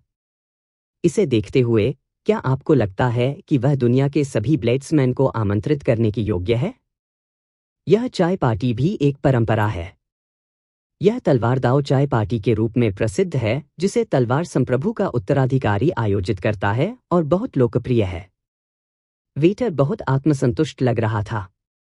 जाहिर है, यहाँ एक स्थानीय होने के नाते उन्हें अर्जुन देव के सवाल से कुछ नाराजगी थी। अर्जुन देव मुस्कुराए और कुछ नहीं बोला। हालांकि वह कुछ उदास महसूस कर रहा था। चूंकि दुनिया के सभी प्रसिद्ध ब्लेड्समैन को आमंत्रित किया गया था, इसलिए उन्हें निमंत्रण क्यों नहीं मिला? हालांकि यह विचार एक फ्लैश में पारित हो गया। कुछ शराब पीने के बाद अर्जुन देव ने इस विचार को अपने दिमाग के पीछे डाल दिया। मुझे अवर कमरा तैयार करने में मदद करें। जब आपका काम पूरा हो जाता है तो मेरे पास अभी भी आपके लिए कुछ काम है। आपको शहर के उन गुटों से परिचित होना चाहिए जो डिलीवरी से संबंधित हैं, है ना? वेटर ने हंसते हुए कहा, कमरे को साफ करना मेरे कर्तव्यों का हिस्सा है। जहां तक डिलीवरी के लिए जगहों की बात है, मैं निश्चित रूप से उनके बारे में जानता हूं। हालांकि जैसा कि ये चीजें नहीं हैं। अर्जुन देव ने एक काला सूक्ष्म सिक्का फेंका और पूछा, क्या यह पर्याप्त है? प्राइमल कैओस डोमेन में रहते हुए अर्जुन देव ने कई मार्शल संतों को मार डाला था। यद्यपि उन्होंने सभी स्थानिक अंगूठियां भगवान नवेश्वर के लिए छोड़ दी थीं, लेकिन उन्होंने अपने लिए सूक्ष्म सिक्के और दिव्य सामग्री ले ली थी। जिन चीजों को निपटाने के लिए भगवान नवेश्वर नायर कबीले में गए थे, वे इन स्थानिक छलों के अंदर की लूट थी। उनका कुल मूल्य अर्जुन देव द्वारा दावा किए गए सूक्ष्म सिक्कों से काफी अधिक था। अर्जुन देव के पास वर्तमान में 2 मिलियन से अधिक काले सूक्ष्म सिक्के हैं, एक बड़ी राशि। वह लापरवाही से एक ब्लैक एस्ट्रल कॉइन को उछालने का जोखिम उठा सकता था। वेटर ने खुशी खुशी काले सूक्ष्म सिक्के को स्वीकार कर लिया और बार बार अच्छा कहते हुए अर्जुन देव का कमरा तैयार करने के लिए जल्दी से चला गया। राहुल को पत्र मिलने के बाद वह 3 दिन बाद व्यवस्था के अनुसार पहुंची। जब अर्जुन देव ने लापरवाही से अपने आसपास की जांच की, तो उन्होंने आसपास के क्षेत्र में छिपे 2 ग्रैंडमास्टर स्तर के मार्शल ऋषियों को पाया। पिछली बार के सबक के बाद राहुल अब पहले से कहीं ज्यादा सतर्क हो गए थे। ग्रैंडमास्टर स्तर के मार्शल सेज को बाहर लाने से पता चला कि नायर कबीले की युवा पीढ़ी के बीच सत्ता की लड़ाई अपने चरम पर पहुंचने के करीब थी। यंग मास्टर देव, अगर इस छोटी महिला की मदद नहीं लेते तो आप मुझे देखने भी नहीं आते। राहुल बैठ गया और अर्जुन देव को उदास होकर देखने लगा। अर्जुन देव ने मुस्कुराते हुए कहा, आपको मेरे साथ दिखावा करने की जरूरत नहीं है। अगर आप एक छोटी महिला हैं तो इस दुनिया में कोई लड़की नहीं है। राहुल का चेहरा बदल गया क्योंकि उसने शाप दिया, तुम चाला। आपका मुंह अभी भी हमेशा की तरह शातिर है। वह नीलामी, यह कुछ ऐसा है जिसे आप अपने दम पर लेकर आए हैं, है ना? क्या आपको डर नहीं है कि मैं क्रोधित हो जाऊंगा और आपकी नीलामी होने से रोक दूंगा? अर्जुन देव ने शराब का प्याला नीचे रखा और दया के भाव व्यक्त किए। फिर उन्होंने कहा, उस मामले में कोई बात नहीं। मैं नीलामी समाप्त होने के बाद आपको धन्यवाद के रूप में 3 दीर्घायु फल देने के लिए तैयार था। ऐसा लगता है कि आप उनकी विशेष परवाह नहीं करते हैं। राहुल का मुंह खुला हुआ था और फिर उसने धीमी आवाज में पूछा, आपके पास कितने दीर्घायु फल हैं? मुझे मत बताओ कि तुमने दीर्घायु वृक्ष भी ले लिया। आप मुझे बहुत अधिक श्रेय देते हैं। अपनी ताकत के साथ मैं दीर्घायु वृक्ष को कैसे पकड़ सकता हूं? हालांकि मेरे पास काफी कुछ दीर्घायु फल हैं। यदि आप नीलामी आयोजित करने का वादा करते हैं तो मैं आपको 3 दीर्घायु फल दूंगा जिनका मैंने उल्लेख किया है। राहुल ने उसे शक की नजर से देखा। क्या आप उस तरह के हैं? मुझे ऐसा क्यों लगता है कि कुछ सही नहीं है? अर्जुन देव ने धीरे से कहा, मुझे बुरा इंसान मत बनाओ। मैं नहीं चाहता कि कोई ऐसा व्यक्ति जिससे मैं परिचित न हो वह नायर कबीले का प्रभारी बने। जब आप नायर कबीले को नियंत्रित करते हैं तो मेरे लिए कुछ चीजों से निपटना अधिक सुविधाजनक होगा। 3 दीर्घायु फल आपको 3 विशेषज्ञों की भर्ती करने की अनुमति देंगे। इससे आपको मदद मिलनी चाहिए। राहुल ने चालाकी से पूछा, ऐसा क्यों सुना है कि किसी ने टोंगर कबीले, राय कबीले और शुक्ल कुल के वंशजों के राजा ग्रेड गुप्त खजाने को छीन लिया है? अब आपको नायर कबीले को नाराज करने से डरना चाहिए। मानव जाति के सभी 4 संप्रभु कुलीन कुलों के बुरे पक्ष में हो रहे हैं। अर्जुन देव शर्मिंदगी से मुस्कुराया। आप सोच सकते हैं कि आप क्या चाहते हैं। यदि आप नीलामी करने के इच्छुक हैं तो यह निर्धारित है। मैं अब आपको दीर्घायु फल दे सकता हूं। मैं उन लाभों को क्यों अस्वीकार करूंगा जो मुझे दिए जाते हैं? जहां तक आपके 2 दोस्तों की बात है, मैंने पहले ही आपको उस मामले को सुलझाने में मदद की है। हालांकि मैंने एक पैसा भी नहीं कमाया। यह इतना बर्बादी होगा अगर वह फैटी व्यवसाय में नहीं जाती है। अर्जुन देव ने लापरवाही से दीर्घायु फलों से भरा एक बॉक्स राहुल को सौंपते हुए मुस्कुराया। उसने इसकी जांच की और उसकी आंखें एक मुस्कान खिलने के रूप में अर्धचंद्राकार स्लिट्स तक सिकुड़ गईं। क्या और कुछ है? मुझे एक ही बार में सब कुछ बताओ। मुझे विश्वास नहीं है कि आप बदले में कुछ भी उम्मीद किए बिना मुझे कुछ देंगे। सोल रिटर्न इन ग्रास, परमिता फूल और 3 लाइफ स्टोन के लिए पूछने में मेरी मदद करें। यदि आप उन्हें सीधे खरीद सकते हैं तो मैं उन्हें ले जाऊंगा, चाहे कीमत कुछ भी हो। यदि आप नहीं कर सकते हैं तो मुझे बताएं कि मैं उन्हें कहां से प्राप्त कर सकता हूं। राहुल ने भौहें चढ़ाते हुए पूछा, वे क्या हैं? मैं लंबे समय से फलते फूलते स्वर्ग मंडप में हूं, लेकिन मैंने उनके बारे में पहले कभी नहीं सुना। अर्जुन देव का दिल डूब गया। उन्हें उम्मीद नहीं थी कि राहुल उनसे अनजान होंगे। ऐसा लग रहा था कि इन 3 वस्तुओं को ढूंढना आसान नहीं होगा। लेकिन आप निश्चिंत हो सकते हैं। स्वर्गीय रहस्य मंडप, फलता फूलता स्वर्ग मंडप का सूचना एकत्र करने वाला प्रभाग कुछ पूछताछ करने में सक्षम होना चाहिए। जब मुझे पता चलेगा तो मैं आपको बता दूंगा, राहुल ने अर्जुन देव को सांत्वना दी। अर्जुन देव थोड़ा आराम कर गया। उन्होंने कहा, एक आखिरी सवाल। आप सेबर स्कूल रैंकिंग के बारे में कितना जानते हैं? मुझे और विस्तार से बताएं। राहुल ने अर्जुन देव को एक अजीब नज़र से देखा और जवाब दिया, चूंकि आप यहाँ हेवनली काल्ड्रॉन सिटी में हैं, क्या आप चाय पार्टी में भाग लेने के लिए यहाँ नहीं हैं? आपको इस बारे में पता भी क्यों नहीं चला? सवालों की झड़ी ने अर्जुन देव को थोड़ा अजीब महसूस कराया। मैं खो गया, फिर मैंने लापरवाही से स्वर्गीय काल्ड्रॉन सिटी का चयन किया। जहां तक चाय पार्टी की बात है, मुझे निमंत्रण भी नहीं मिला। राहुल ठठाकर हंस पड़े और अर्जुन देव के स्पष्टीकरण पर अपनी हंसी रोक नहीं पाए। यह सोचने के लिए कि अर्जुन देव का स्वर्गीय कड़ाही शहर को चुनने का कारण यह था कि वह खो गया था। राहुल के समझाने के बाद अर्जुन देव ने आखिरकार सेबर स्कूल रैंकिंग को बेहतर ढंग से समझा। यह आमतौर पर वही था जो एलेक्स सेतु ने कहा था, लेकिन अधिक विस्तृत था। सेबर स्कूल रैंकिंग और sword school ranking profound domain में प्रसिद्ध थे। रैंकिंग में केवल 50 नाम दर्ज किए गए। जो लोग रैंकिंग में आने में कामयाब रहे, वे कुल मिलाकर बेहद मजबूत ग्रैंड मास्टर स्तर के मार्शल सेज विशेषज्ञ थे। क्योंकि रैंकिंग ने पुरानी पीढ़ियों को भाग लेने से नहीं रोका, इसलिए यह कहना अतिशयोक्ति नहीं थी कि इसका मानक बहुत ऊंचा था। प्राचीन काल से युवा ब्लेड्समैन जो रैंकिंग में आ सकते थे, वे सभी बहुत प्रसिद्ध हो गए, उनके नाम हर जगह फैल गए। दूसरे शब्दों में, यह कोई अतिशयोक्ति नहीं थी कि यह रैंकिंग अर्धसम्राट के तहत सबसे मजबूत ब्लेड्समैन का प्रतिनिधित्व करती थी। सेबर स्कूल रैंकिंग और तलवार स्कूल रैंकिंग हर दशक में ताज़ा होती है। अब पिछले एक को 10 साल हो गए हैं। जहां तक चाय पार्टी का सवाल है, दोनों पक्षों ने एक आयोजित किया, जो कृपाण संप्रभु और तलवार संप्रभु के उत्तराधिकारियों द्वारा आयोजित किया गया था। सबसे पहले, यह उनकी प्रसिद्धि को बढ़ावा देगा क्योंकि वे चाय पीते थे और दांव पर चर्चा करते थे। दूसरे, यह उन्हें यह देखने की अनुमति देगा कि युवा पीढ़ी में से किसके पास संबंधित रैंकिंग के शीर्ष 10 में जगह बनाने की क्षमता है। पूरे इतिहास में ऐसे कई युवा थे जो सेबर स्कूल रैंकिंग में शामिल होने में कामयाब रहे, जो पुरानी पीढ़ी के ब्लेड्समैन के समूह से बाहर खड़े थे, हजारों लोगों के लिए जाने जाते थे। हालांकि बहुत कम ही कोई युवा शीर्ष 10 में प्रवेश करता है। यह व्यावहारिक रूप से असंभव था जब तक कि 10 से कम महान ग्रैंड मास्टर स्तर के मार्शल ऋषि न हों। शीर्ष 10 में हावी होने वाले लोग महान ग्रैंड मास्टर स्तर के मार्शल ऋषि थे। हालांकि यह जितना कठिन था, उतना ही असंभव था। जब कोई शीर्ष 10 में जगह बनाता था तो युवा की ताकत उतनी ही अधिक सामने आती थी। युवाओं को जो प्रसिद्धि मिलेगी वह अभूतपूर्व होगी, जो कुनलुन क्षेत्र की युवा पीढ़ी के ब्लेड्समैन का सच्चा नेता बन जाएगी। यह सुनने के बाद अर्जुन देव मदद नहीं कर सके, लेकिन गंभीर हो गए।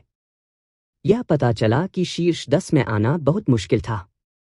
किसी को महान ग्रैंड मास्टर स्तर के मार्शल ऋषियों को चुनौती देने में सक्षम होना था।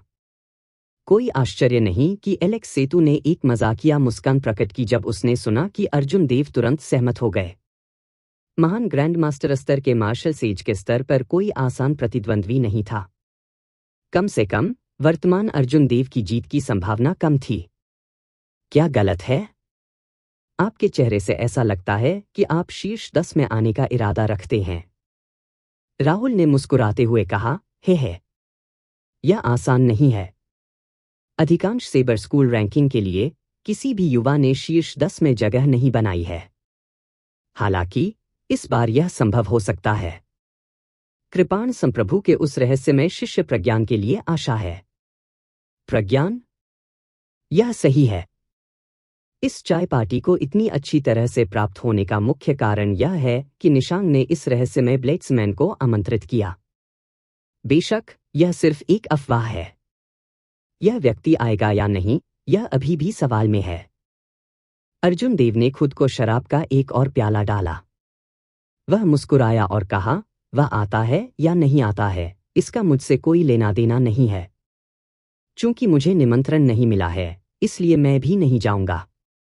वास्तव में, यदि आप एक निमंत्रण चाहते हैं, तो मैं आपको एक प्राप्त करने में मदद कर सकता हूं। हालांकि, आपको मुझसे कुछ वादा करना चाहिए। उसने अपनी भौहें ऊपर उठाईं। वह उत्साहित महसूस कर रहा था और सहमत होने वाला था। हालांकि, जब उसे इस लड़की की चतुराई याद आई, तो उसने अपने शब्दों को निगल लिया, न जाने वह क्या पूछेगी। इसे बचाओ। बस मैंने जो पूछा उसमें मेरी मदद करें। मैं आपकी खबर का इंतजार करूंगा। अर्जुन देव ने अपना शराब का प्याला नीचे रखा और जाने के लिए मुड़े। राहुल ने दांत भींचकर कहा, गधा, क्या यह तुम्हें किसी से गंभीरता से भीख मांगने के लिए मार डालेगा? अगर अर्जुन देव चाय पार्टी में भाग नहीं ले सके तो अफसोस की बात होगी। हालांकि यह कार्यक्रम अवश्य भाग लेने के स्तर तक नहीं पहुंचा था। जब वह अपने कमरे में लौटा और कुछ खाली समय पाया, तो उसने अंतिम स्वर्गीय आत्मा मोती निकाला, जो उसके पास उच्चतम ग्रेड था। इस स्वर्गीय आत्मा मोती को प्राप्त करने के कुछ ही समय बाद अर्जुन देव इसे भस्म करने की तैयारी कर रहे थे। हालांकि उन्हें ऐसा करने का समय कभी नहीं मिला। फिर जब उसके पास समय था, तो वह पहले ही इसके बारे में भूल गया था। संयोग से राहुल से खबर मिलने में कुछ समय लगेगा। खुद को मजबूत करने के लिए स्वर्गीय आत्मा मोती का उपभोग करने का यह एक अच्छा अवसर था। अर्जुन देव पालथी मारकर बैठ गए और अपनी हथेलियों को एक दूसरे के ऊपर रख दिया। स्वर्गीय आत्मा मोती उसके हाथों के ऊपर तैर रहा था और उसने चुपचाप पर्पल थंडर डिवाइन इंटेंटेशन प्रसारित किया, धीरे धीरे वहां ऊर्जा का उपभोग किया। Jade white heavenly soul pearl की रोशनी धीरे धीरे कम हो गई। हालांकि उसकी चेतना के समुद्र में जादुई ऊर्जा एक उग्र ज्वालामुखी की तरह थी। जादुई ऊर्जा उसकी चेतना के समुद्र में एक दृश्य दर से फैल रही थी। अर्जुन देव कुछ उत्साहित महसूस कर रहे थे। उनकी चेतना के समुद्र में जादुई ऊर्जा की वृद्धि उनकी अपेक्षाओं से अधिक थी। यदि यह जारी रहा, तो मैजिक एनर्जी जल्द ही उसकी चेतना के पूरे समुद्र को भर देगी। अपने साधना क्षेत्र की सीमा के साथ उनकी जादुई ऊर्जा बढ़ती नहीं रह पाएगी। अर्जुन देव एक उचित अमर कृषक नहीं थे। हालांकि उन्होंने पहले ही एक नवजात ड्रैगन सोल का गठन किया था। उन्होंने अनुमान लगाया कि वह अमर आत्मचरण साधक के बराबर थे। उसके बाद अभी भी नवजात परिवर्तन, आत्मा परिवर्तन, महान गुणन, शून्य प्रशिक्षण और फिर 3 महान साधना क्षेत्रों में आगे बढ़ने के लिए क्लेश थे। वास्तव में केवल 4 और साधना क्षेत्र थे: नवजात परिवर्तन, आत्मा परिवर्तन, महान गुणन और शून्य प्रशिक्षण। चूंकि यह अब अमर युग नहीं था, इसलिए अमर साधक क्लेशों से नहीं गुजर सकते थे। इसलिए अमर भगवान का उत्पादन करना असंभव था। अमर स्वामी पौराणिक अमर थे, ऐसे प्राणी जो स्वर्ग तक जीवित रहते थे। कोई भी अमर भगवान थंडर सॉवरेन जितना मजबूत होगा। सबसे महत्वपूर्ण बात यह थी कि वे वास्तव में अमर थे, पुनर्जन्म के चक्र से बच रहे थे और कभी नहीं मरते थे। अमर युग के दौरान 3000 अमर स्वामी थे। इस तरह के एक शानदार पौराणिक काल अकल्पनीय थे। अमर भगवान के ऊपर अमर पूर्वज और अमर राजा थे। इतनी ताकत के साथ मार्शल युग में कोई भी उनका मुकाबला नहीं कर सकता था। शायद केवल महान मार्शल देवता ही उनकी बराबरी कर सकते थे। हालांकि इसके बारे में बोलने का कोई मतलब नहीं था। स्वर्गीय दाओ के नियम बदल गए। यह अब मार्शल युग था। भले ही किसी के पास सही भाग्य और बहुत अधिक भाग्य हो, अमर के मार्ग पर चलना बहुत कठिन था। वास्तव में अमर बनने से अधिक और क्या हो सकता है। शून्य प्रशिक्षण तक पहुंचना अंत था, कोई अपवाद नहीं थे। जब अर्जुन देव ने jade white heavenly soul pearl को अवशोषित करना समाप्त कर लिया तो उनकी चेतना का समुद्र संतृप्त हो गया। उनकी जादुई ऊर्जा अमर आत्मा चरण की अड़चन को पार करते हुए सीमा तक पहुंच गई। उसने अपनी आंखें खोली और प्रचुर मात्रा में जादुई ऊर्जा को महसूस किया। एक ओर वह अतुलनीय रूप से बहुत खुश था, दूसरी ओर वह कुछ निराश महसूस कर रहा था। नवजात परिवर्तन में कैसे प्रवेश करें यह उनके लिए एक पहेली थी। एक विचार के साथ अपने डेंटियन में अच्छी तरह से खिलाया गया छोटा एजियो ड्रैगन उड़ गया। जब छोटा नीला ड्रैगन उसकी हथेली पर उतरा तो वह एक क्लोन की तरह था। अर्जुन देव इसकी हर हरकत को कंट्रोल कर सकते थे। एजियो ड्रैगन याशिर की अपनी इंद्रियां थीं।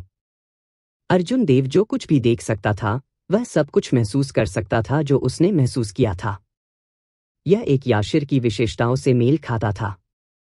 हालांकि यदि अर्जुन देव ने इस नीला ड्रैगन को अपना याशिर कहा तो पिंगलाई सागर के अमर कृषक खुद को हंसते हुए मर जाएंगे।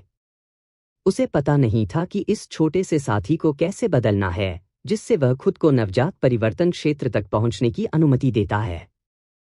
अर्जुन देव ने याशिर को अपने शरीर में वापस बुलाया और इस समस्या के बारे में सोचना बंद कर दिया। आखिरकार उसके उपयोग के लिए चेतना के समुद्र में पर्याप्त से अधिक जादुई ऊर्जा थी। जब इसकी आवश्यकता थी तो यह कानून ऊर्जा की उनकी अपर्याप्तता को पूरक करेगा। स्वाभाविक रूप से उसके पास दूसरों की तुलना में एक अधिक तुरुप का पत्ता होगा। यहां तक कि उच्च खेती वाले किसान के खिलाफ भी उसे संघर्ष की लड़ाई से डरना नहीं पड़ेगा। 3 दिन बाद वेटर अर्जुन देव को उनके कमरे में एक पत्र लेकर आया। पत्र में राहुल की ओर से खबर थी। इसे पढ़ने के बाद अर्जुन देव के हाव भाव बेहद गंभीर हो गए। यह वैसा ही था जैसा उसने अनुमान लगाया था। Soul returning grass, Paramita flower और 3 लाइफ स्टोन वास्तव में घोस्ट डोमेन की 9 परतें पुर्गेट्री में थे। भले ही बाजार में ये 3 वस्तुएं बिक्री पर नहीं थीं, लेकिन पत्र में यह नोट किया गया था कि वे कहाँ मिल सकते हैं।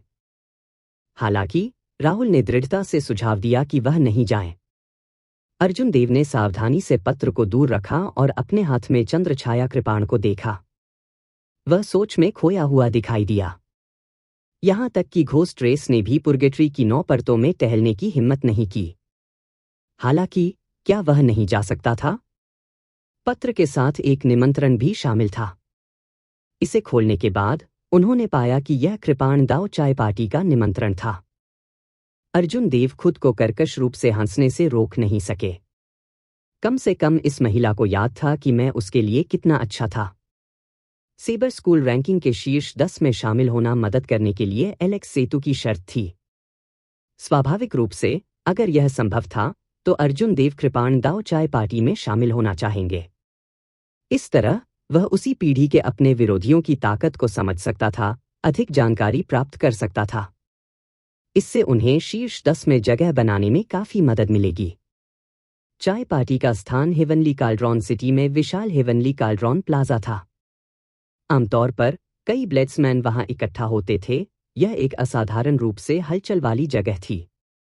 केवल यंग सिटी लॉर्ड निशांग जैसा कोई व्यक्ति ही इतना भव्य कदम उठा सकता है। पूरे हेवनली काल्ड्रॉन प्लाजा को सिर्फ चाय पार्टी की मेजबानी करने के लिए बुक कर सकता है। सराय से बाहर निकलते ही अर्जुन देव ने निमंत्रण को पकड़ लिया। तभी किसी ने उसे पुकारा। उसने पीछे मुड़कर देखा और देखा कि जिस व्यक्ति ने उसका स्वागत किया वह देवलोक डोमेन का कोई परिचित व्यक्ति था। यह सिकंदर था, जो कभी देवलोक डोमेन के 18 दक्षिणी प्रांतों में युवा पीढ़ी का शीर्ष ब्लेड्समैन था। बेशक अर्जुन देव ने उन्हें इस उपाधि से वंचित कर दिया था।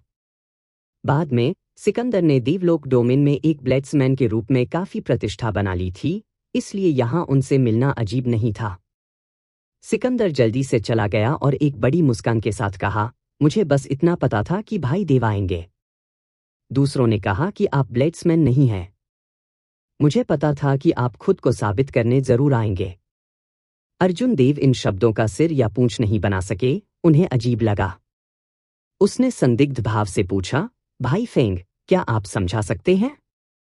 मुझे खुद को क्यों साबित करना चाहिए? इस सवाल ने सिकंदर को चौंका दिया। क्या ऐसा हो सकता है कि भाई अर्जुन देव ने स्वर्गीय काल्ड्रॉन सिटी के यंग मास्टर की बात के बारे में नहीं सुना हो? उसने क्या कहा? किसी ने उनसे पूछा कि क्या वह भाई अर्जुन देव को आमंत्रित करेंगे? उन्होंने सीधे नहीं में जवाब दिया। उन्होंने कहा कि अब आप प्रसिद्ध हैं, लेकिन अब आप कृपाण का उपयोग नहीं कर रहे हैं, कि व्हाइट रोब्ड ब्लेड्समैन सिर्फ एक खाली शीर्षक है। कृपाण के बिना कोई खुद को ब्लेड्समैन कैसे कह सकता है? चूंकि आप ब्लेड्समैन नहीं हैं, स्वाभाविक रूप से आपको आमंत्रित नहीं किया जाएगा। अर्जुन देव दंग रह गए। यह पता चला कि निमंत्रण नहीं मिलने के पीछे एक ऐसा कारण था। चीजों को देखते हुए राहुल ने उन्हें यह निमंत्रण दिलाने के लिए बहुत प्रयास किया होगा। निशांक, मुझे इस व्यक्ति की जांच करनी चाहिए। वह कुछ दिलचस्प हो सकता है। जब अर्जुन देव ने यह स्पष्टीकरण सुना तो उन्हें गुस्सा नहीं आया। इसके बजाय वह इस चाय पार्टी के लिए कुछ प्रत्याशा से भर गया था। भाई देव, क्या आप ठीक हैं? बाई लिंग एक सीधा और मुखर व्यक्ति है। कृपाण संप्रभु के तहत किसी के लिए कुछ हद तक अहंकारी होना अजीब नहीं है, सिकंदर ने कुछ घबराहट से समझाया। चूंकि अर्जुन देव चुप रहे, ऐसा प्रतीत हुआ कि यह वास्तव में उनके द्वारा पहली बार सुना गया था। सिकंदर को डर था कि अर्जुन देव नाराज हो जाएंगे और चाय पार्टी में बड़ा हंगामा मचा देंगे। अर्जुन देव ने निमंत्रण दिया और मुस्कुराया। यह वास्तव में पहली बार है जब मैंने इस बारे में सुना है। हालांकि मेरे पास पहले से ही एक निमंत्रण है। भाई फेंग, अगर आपको कोई आपत्ति नहीं है तो चलो साथ चलते हैं। सिकंदर ने जब निमंत्रण देखा तो उसने राहत की सांस ली। स्वाभाविक रूप से मुझे कोई आपत्ति नहीं है। भाई देव के साथ इस चाय पार्टी में भाग लेना अच्छी बात है। सड़क लोगों से भरी हुई थी। वे सभी किसान ब्लेड्समैन की पोशाक पहने हुए थे क्योंकि वे शहर के केंद्र में स्वर्गीय काल्ड्रॉन प्लाजा की ओर जा रहे थे। इस समय पूरे स्वर्गीय काल्ड्रॉन शहर में सभी का एक ही गंतव्य था। चाय पार्टी का प्रभाव एक नज़र से देखने में स्पष्ट था। सुंदर फूलों के समूह ने विशाल स्वर्गीय काल्ड्रॉन प्लाजा को सजाया। यह स्थान उन लोगों से भरा हुआ था जिन्हें सिटी लॉर्ड्स रेजिडेंस के काश्तकारों ने व्यक्तिगत रूप से शुरू किया था। पूरी प्रक्रिया अत्यधिक व्यवस्थित थी, बिना किसी अराजकता के। मंडप प्लाजा बिंदीदार है।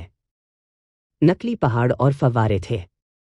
कभी कभी 2 या 3 लोगों को एक साथ देखा जा सकता था, या तो बस जमीन पर बैठे थे या मंडपों में चाय का आनंद ले रहे थे, अपने बगल में अपने बेशकीमती कृपाणों के साथ खुशी से बातें कर रहे थे। व्यापारियों ने प्लाजा में स्टॉल भी लगाए थे। वे कृपाण से संबंधित चीजें बेचते थे, कृपाण प्रकार के स्पिरिट हथियार, कृपाण तकनीक, अयस्क और कई अन्य। पूरी जगह असाधारण रूप से हलचल थी, खुशी और हंसी से भरी हुई थी। अर्जुन देव का दिल इस निशांक का सम्मान किए बिना नहीं रह सका, जो इतने बड़े आयोजन को बहुत ही व्यवस्थित तरीके से आयोजित करने में कामयाब रहा था। इसे हासिल करना आसान नहीं था। भाई देव, यह स्वर्गीय काल्ड्रॉन प्लाजा का बाहरी क्षेत्र है। यह बहुत जीवंत लग सकता है, लेकिन बहुत सारे विशेषज्ञ नहीं हैं। सच्ची चाय पार्टी प्लाजा के केंद्र में होनी चाहिए।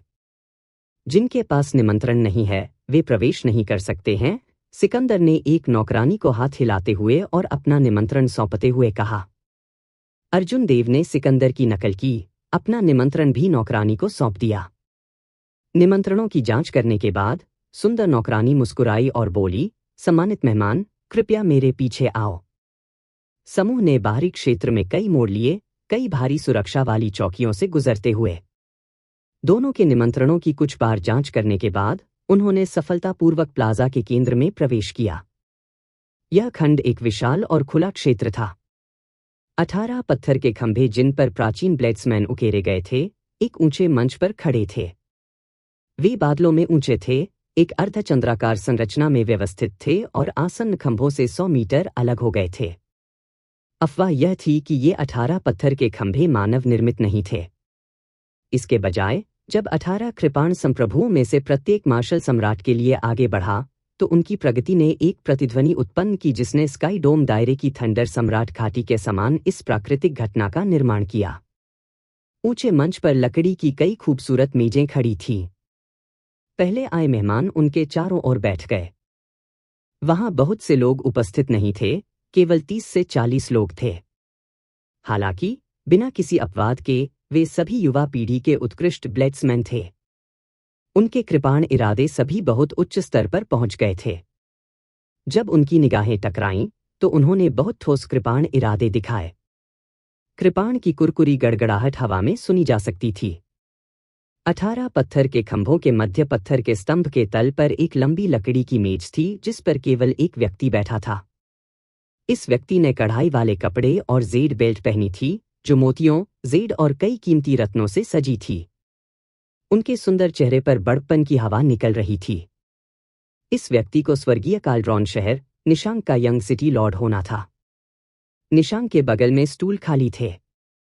स्पष्ट रूप से उस रहस्यमय ब्लेड्समैन को अभी तक उपस्थिति नहीं मिली थी। 100 सीढ़ियां चढ़ने के बाद अर्जुन देव और सिकंदर एक ही समय में ऊंचे चबूतरे पर पहुंचे। चाय पार्टी में पूर्णिमा मंडप के सिकंदर और सुप्रीम स्काई संप्रदाय के अर्जुन देव का सम्मानपूर्वक स्वागत करता हूं। ऊंचे चबूतरे के नीचे एक नौकर ने निमंत्रण के अनुसार अर्जुन देव और सिकंदर के आने की घोषणा की। इस घोषणा से हर जगह हड़कंप मच गया। निशांक ने अर्जुन देव को आकार देते हुए अपनी भौहें ऊपर उठाईं। हालांकि उसने तुरंत अपनी निगाहें हटा लीं। एक सुंदर नौकरानी आगे बढ़ी और अर्जुन देव और सिकंदर को एक लकड़ी की मेज पर ले गई। फिर उसने उन्हें कुछ उम्र के स्पिरिट फ्रूट्स, उत्तम स्नैक्स और उच्च गुणवत्ता वाली चाय परोसी। अर्जुन देव ने चाय का प्याला उठाया और धीरे से एक घूंट लिया, फिर उसके चेहरे पर एक संतुष्ट भाव प्रकट हुआ। हालांकि वह चाय की सराहना करने के बारे में ज्यादा नहीं जानता था, लेकिन वह बता सकता था कि उसके मुंह में सुस्त सुगंध और उसके शरीर में फैलने वाली शीतलन ऊर्जा के आधार पर उपयोग की जाने वाली चाय की पत्तियां उच्च गुणवत्ता वाली थीं। फिर अर्जुन देव ने मेज पर स्पिरिट फ्रूट्स को देखा। ये कुछ ऐसा था जिससे वह अधिक परिचित था।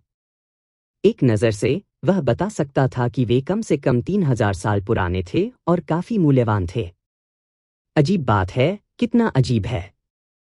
यंग सिटी लॉर्ड, क्या आपने यह नहीं कहा कि एक निश्चित व्यक्ति को ब्लेड्समैन कहा जा सकता है लेकिन कृपाण का उपयोग नहीं करता है? वह व्यक्ति ब्लेड्समैन के लिए दशक में एक बार होने वाले इस कार्यक्रम में इतने खुले तौर पर कैसे भाग ले रहा है? अर्जुन देव बस बैठे थे और किसी बहुत साहसी ने तुरंत उनकी उपस्थिति पर सवाल उठाना शुरू कर दिया।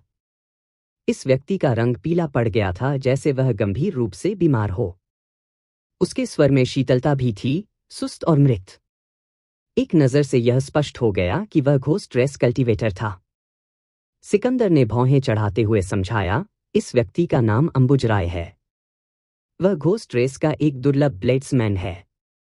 वह डेथ कृपाण दांव में माहिर हैं। वह असाधारण है और पहले से ही कृपाण आत्मा के एक अस्पष्ट रूप को संघनित कर चुका है। उनका कृपाण इरादा बहुत उत्तम है।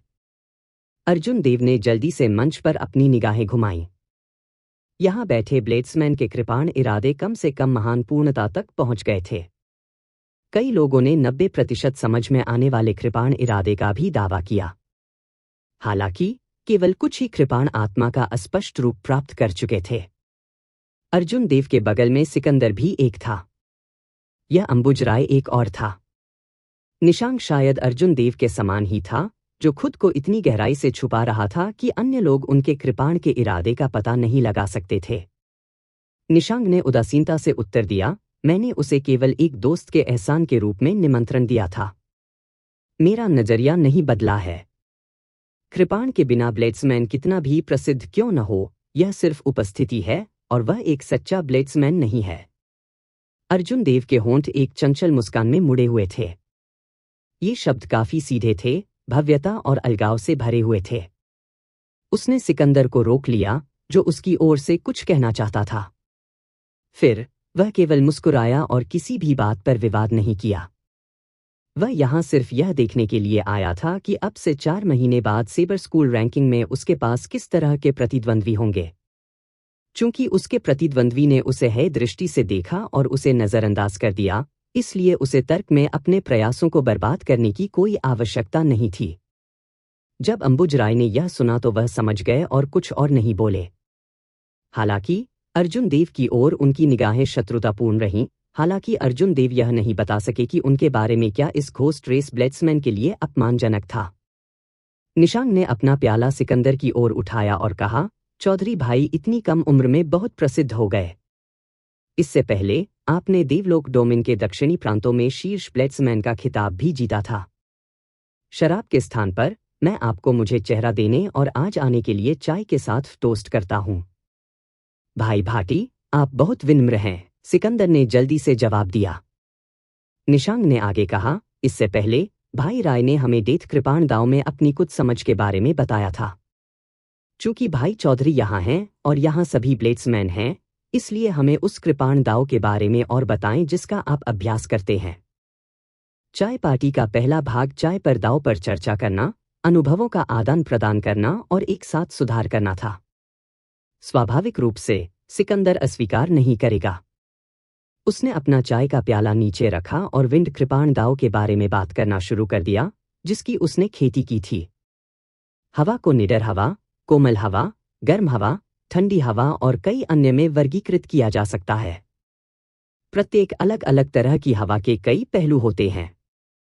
यदि कोई शिखर तक केवल एक पहलू का अभ्यास कर सकता है, तो वह हर जगह गर्व कर सकता है, मजबूत प्रतिभा के साथ भीड़ से अलग हो सकता है। कोई भी लगातार बदलती हवा को अपनी कृपाण तकनीक में भी जोड़ सकता है। सिकंदर ने अपने कुछ अनुभवों को साझा करते हुए विंड कृपाण दाव के बारे में खुलकर बात की। उन्होंने अपनी शंकाओं और सवालों को भी बताया, सभी से जवाब मांगा। कृपाण को लेकर चर्चा के दौरान माहौल बहुत अच्छा रहा।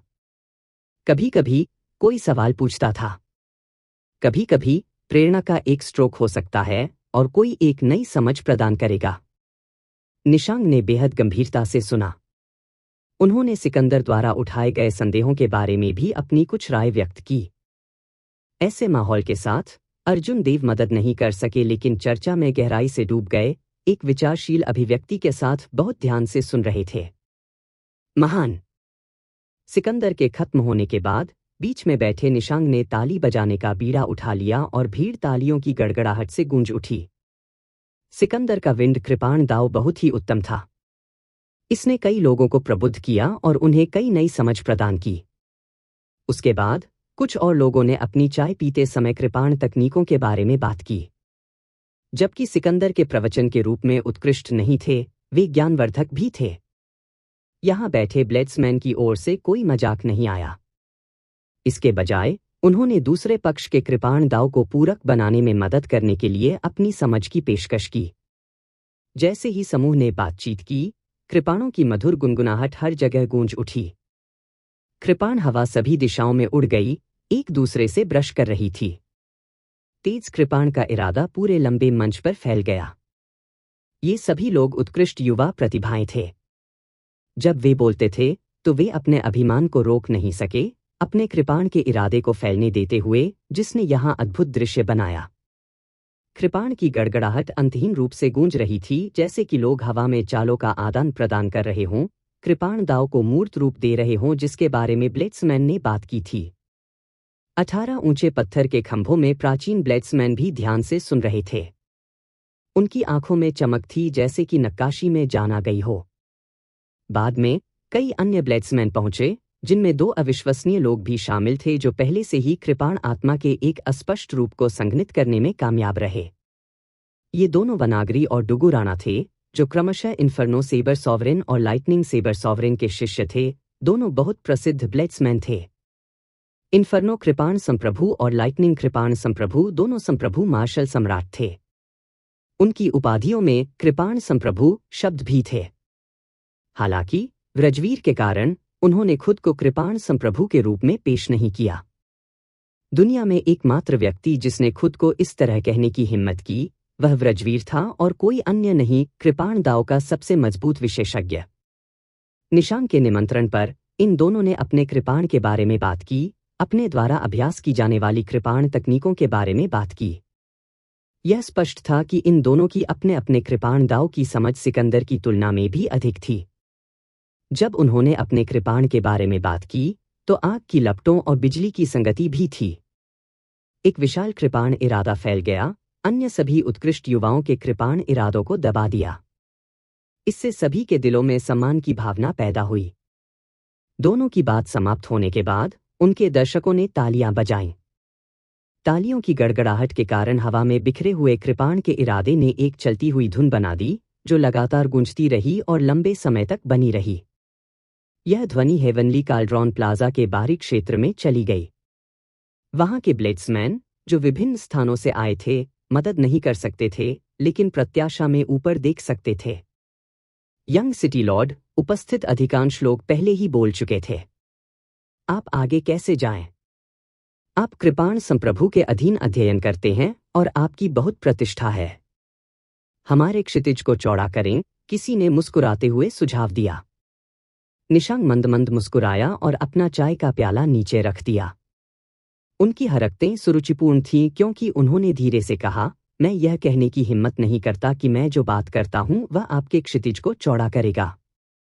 हर किसी की तरह यह बाई मेरी कुछ समझ के बारे में बात करेगी। यह सुनकर कि निशांग बोलने वाला है, सभी ने तुरंत ध्यान केंद्रित किया, ध्यान से सुनने के लिए तैयार हो गया। कृपाण संप्रभु बेहद प्रसिद्ध था। कृपाण संप्रभु के तहत अध्ययन करने के लिए निशांग के लिए वह निश्चित रूप से असाधारण था। अर्जुन देव ने चाय का प्याला नीचे रखा और अपने कान चुभे लिए। कुछ अवलोकन के बाद वह पहले से ही समझ गया था कि निशांग एक बेहद घमंडी व्यक्ति था, लेकिन बिना किसी सार के आकर्षक व्यक्ति नहीं था। उनके भाषण में निश्चित रूप से कई सिद्धांत शामिल होंगे। यह निशंग एक कृपाण तकनीक की खेती करती है, जिसे गहन नदी वेव चॉप कहा जाता है। इस कदम का सार लहर शब्द है। जैसा कि कहा जाता है, जब लहर आकाश की ओर बढ़ती है तो यह आकाश को फाड़ सकती है। यह अपने चरम पर लहरों की ताकत का प्रतिनिधित्व करता है, जो आकाश को फाड़ने में भी सक्षम है। जब कोई इस कृपाण तकनीक का अभ्यास करता है तो वह इस छवि को अपने लक्ष्य के रूप में उपयोग करता है। मैं एक बार अराजक राक्षसी सागर के उत्तरी भागों में गया और बिना हिले 3 साल तक ज्वार का अवलोकन किया। सबसे बड़ी लहर जो मैंने देखी वह इस जीवनकाल में बहुत चौंकाने वाली, अविस्मरणीय लगी। यह ऐसा था जैसे मेरे सामने एक दुनिया उठ खड़ी हो गई और इस शक्ति को कोई नहीं रोक सका। बिना हटे 3 साल तक ज्वार का अवलोकन करते हुए जब भीड़ ने यह सुना तो वे अपने आश्चर्य में मदद नहीं कर सके। निशांग का धैर्य वास्तव में सराहनीय था। निशांग यही नहीं रुके। जब वह जारी रहा तो लहरों की गड़गड़ाहट उसके पीछे गूंज उठी। उन 3 वर्षों में उन्होंने जो लहरें और ज्वार देखे, वे बोलते समय बहुत वास्तविक दिखाई दिए। इससे विशालता का आभास हुआ। चीजें वैसे ही हुईं जैसे वे बोले गए थे, जिसने सभी को उत्साहित किया। एक भयानक लहर के गुजरने के बाद निशांग ने धीरे से कहा, हालांकि 3 साल तक वहां रहने के बाद मुझे आखिरकार समझ में आ गया कि लहर कितनी भी बड़ी क्यों न हो, वह सिर्फ सतह पर थी और वास्तव में वह नहीं थी जो अस्तित्व में थी। लहर की ताकत पर चर्चा करते समय अमर युग की गहन नदी से गहन जल की एक बूंद का वजन 5 टन था। बस एक लहर ऊंचे राजसी पहाड़ों को चकनाचूर करने में सक्षम होगी। हालांकि यह सब लहर का सार नहीं था। निशांग यहीं रुक गया और लंबी और शक्तिशाली लहरों के विभिन्न दृश्य अचानक बिना किसी निशान के गायब हो गए। निशांग के भाषण से हर कोई मोहित हो गया, जिसने उनकी कल्पना को झकझोर दिया। कोई नहीं बोला, उसके जारी रहने का इंतजार कर रहा था।